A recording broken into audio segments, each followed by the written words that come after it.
Hey guys, ഈ design നിങ്ങൾ പിൻട്രസ്റ്റിലും യൂട്യൂബിലും ഒക്കെ കണ്ടിട്ടുള്ള ഡിസൈനാണ്. ഇതെങ്ങനെ സ്റ്റിച്ച് ചെയ്യുന്നതെന്ന് ഞാൻ കാണിച്ചാലോ. ആദ്യം നമുക്ക് ഈ കാണിച്ചിരിക്കുന്ന ലീഫിൻ്റെ ഡിസൈനാണ് ചെയ്യേണ്ടത്. അതിന് നമുക്ക് 3x3 സൈസിൽ തന്നെ ഒരു തുണി വെട്ടണം. അതൊന്നല്ല, ഞാനൊരു 20 എണ്ണമാണ് വെട്ടിക്കുന്നത്. നിങ്ങൾക്ക് നിങ്ങളുടെ ഇഷ്ടത്തിന് തന്നെ വെട്ടാം കേട്ടോ. ഞാൻ വെട്ടിയതിന് ശേഷം ഞാൻ കാണിക്കുന്നത് പോലെ തന്നെ 3ആയിട്ട് അതിനെ മടക്കണം. ഇത് 3ആയിട്ട് തന്നെ മടക്കിയാലേ നമുക്ക് കറക്റ്റായിട്ട് ആ ലീഫ് കിട്ടത്തുള്ളൂ കേട്ടോ. മടക്കിയതിന് ശേഷം നമുക്ക് ആ വെട്ട് വന്നിരിക്കുന്ന ഭാഗത്തിനെ നമുക്ക് സ്റ്റിച്ച് ചെയ്തെടുക്കാം.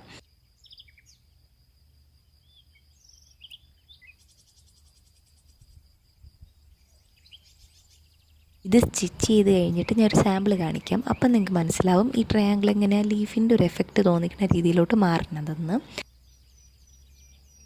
ഈ ലീഫിൻ്റെ ഡിസൈൻ ചെയ്യാൻ വേണ്ടി ബാക്കി ഉണ്ടാക്കിയ ട്രയാങ്കിൾസ് ആണ് കേട്ടോ ഇത്. ആൻഡ് ഇതുണ്ടാക്കി നമ്മൾ കഴിഞ്ഞിട്ട് വേണം നമ്മൾ 25 നീളവും 5 ഇഞ്ച് വീതിയുമുള്ള തുണി എടുക്കാൻ. ഈ തുണിയുടെ ബാക്കിൽ ഞാൻ ക്യാൻവാസ് വെച്ചേക്കാണ്. ആൻഡ് അതിൽ ഞാൻ 3/4 ഇഞ്ച് വീതം ലൈൻസ് മാർക്ക് ചെയ്തിട്ടുണ്ട്. ഇനി നമ്മൾ സ്റ്റിച്ച് ചെയ്യാൻ പോകുന്നത് പിൻ ടക്കാണ് കേട്ടോ. അതിനു വേണ്ടി നമ്മൾ 3/4 ഇഞ്ച് മാർക്ക് ചെയ്തിരിക്കുന്ന ആ ലൈൻ്റെ അവിടെ നമ്മളൊന്ന് മടക്കണം. അതിനുശേഷം കാലിനെക്കാട്ടിയും ചെറിയ അളവിൽ നമ്മൾ വേണം ഇത് സ്ട്രെയിറ്റിന് അടിച്ചു പോവാൻ. എങ്കിലേ നല്ല ഭംഗി കാണത്തുള്ളൂ. ഞാൻ കുറച്ചും കൂടെ ഫുട്ടിൻ്റെ അടുത്തോട്ട് വെച്ചപ്പോൾ നിങ്ങൾക്ക് മനസ്സിലായെന്ന് വിചാരിക്കുന്നു. ആൻഡ് ഇത് മൊത്തം അടിച്ച് കഴിയുമ്പോൾ ഇങ്ങനെ ഇരിക്കും. പിന്നെ ഈ തുണിയുടെ ബാക്കിൽ ക്യാൻവാസ് എന്തിനാണ് ഞാൻ വച്ചതെന്ന് വെച്ചാൽ, ഞാൻ കണ്ട വീഡിയോസിൻ്റെ എല്ലാത്തിൻ്റെയും ബാക്കിൽ ആൾക്കാർ വച്ചിരുന്നു. സോ അതുകൊണ്ട് ഞാനും ക്യൂരിയസ് ആയി വച്ചതാണ്. നിങ്ങൾക്ക് വേണമെങ്കിൽ വച്ചാൽ മതി കേട്ടോ, നിർബന്ധമൊന്നുമില്ല. നിങ്ങൾക്ക് വയ്ക്കാൻ തോന്നുന്നെങ്കിൽ മാത്രം വെച്ചാൽ മതി.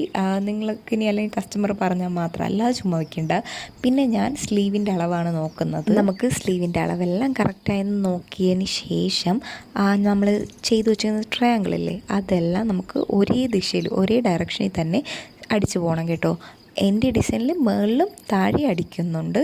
സോ നിങ്ങൾക്ക് ഇതാണ് ചെയ്യുന്നതെങ്കിൽ നിങ്ങൾക്ക് 2 സൈഡിലും അടിക്കാം കേട്ടോ. അടിച്ചതിന് ശേഷം നമ്മുടെ താഴത്തെ ഭാഗം നമ്മളിങ്ങനെ മറിച്ച് കവർ ചെയ്തടിക്കണം കേട്ടോ. നിങ്ങൾക്ക് ഈ വീഡിയോ കണ്ടിട്ട് എന്തെങ്കിലും ഡൗട്ട്സ് ഉണ്ടെങ്കിൽ നിങ്ങൾക്ക് അത് കമൻറ്റിലിടാം കേട്ടോ. ആൻഡ് ഇത് ഇഷ്ടമായ ലൈക്ക് ചെയ്യാനും സബ്സ്ക്രൈബ് ചെയ്യാനും മറക്കരുത്. ഞാൻ വീണ്ടും ഇതുപോലത്തെ വീഡിയോസായിട്ട് വരും. വർക്കിൻ്റെ ഇടയ്ക്കൂടെയും ചെയ്യുന്നത്, അതുകൊണ്ടാണ് കുറച്ച് ലേറ്റ് ആവുന്നത്. എങ്കിലും ഞാൻ ട്യൂട്ടോറിയൽ വീഡിയോസായിട്ട് വരും കേട്ടോ. ഇത് ഇത്രയും സ്റ്റിച്ച് ചെയ്ത് കഴിഞ്ഞിട്ടാണ് നമ്മൾ സ്ലീവ് നമ്മൾ വെട്ടി മാറ്റി വെച്ചിരിക്കുന്ന പീസിനെ എടുത്ത് ഇതുമായിട്ട് അറ്റാച്ച് ചെയ്യണം. അറ്റാച്ച് ചെയ്ത് കഴിഞ്ഞിട്ട് നമുക്കത് പതിച്ചും കൂടെ അടിക്കണം കേട്ടോ. ഞാനെല്ലാം ഈ ഒരു ഷോർട്സിൽ നിർത്താനാണ് നോക്കിയത്. പക്ഷേ ഡിസൈൻ ഡീറ്റെയിൽഡായിട്ട് പറഞ്ഞപ്പോൾ ഷോർട്സിൻ്റെ ടൈമും കഴിഞ്ഞു പോയി.